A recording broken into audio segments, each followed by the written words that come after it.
Manalangin tayo mga kapatid upang ang ating mga alay ay kalugdan ng Diyos amang makapangyarihan. Tanggapin nawa ng Panginoon itong paghahain sa iyong mga kamay, sa kapurihan niya at karangalan sa ating kapakinabangan at sa buong sambayanan niyang banal. Ama naming hindi kahatungayan mo ang di maliring na pag-ibig ng anak mong pinakamamahal upang sa kapagpatawad ng aming mga kasalanan, ang inihaay namin ay maging kalugod-lugod ng mga alay sa pamagitan ni Jesucristo kasama ng Espiritu Santo magpasawalang hanggan. Amen. Sumainyo ang Panginoon At sumayo rin. itaas sa Diyos inyong puso at diwa. Itinaas na namin sa Panginoon. Pasalamatan natin ang Panginoong ating Diyos. Marapat na siya ay pasalamatan. Ama naming makapangyarihan, tunay na marapat na ikaw ay aming pasalamatan sa pamagitan ni Jesucristo naming Panginoon. Dakilang pag-ibig niya ang nagbunsod na maghain ng sarili ng kami matubos. Kaya't itinampok siyang nagkamayubay sa krus. Mula sa kanyang tagiliran sinibat tugod tubig ay masaganang dumanap, kahit sambayanan mo ay hindi ko nabanaan.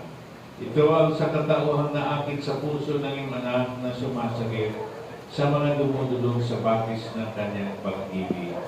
Kaya kaysa ng anghel na nagsisiyawit ng papuri sa iyo na walang mumpay sa kalangitan, kami nagbubudi sa iyong kadakilaan.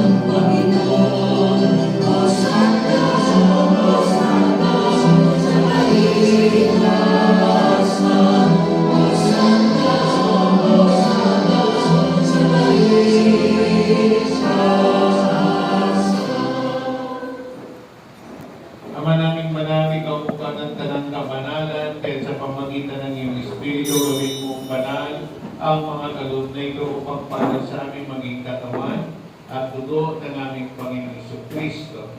Bago niya pinagtiisan kusang loob na maging handog, hinawakan niyang tinapay, pinasalamatan kanya, pinaghati-hati niya yun, niyabot sa kanyang mga lagaan at sinabi, tanggapin ninyong lahat ito at kanin ito ang aking katawan ay hahandog para sa inyo.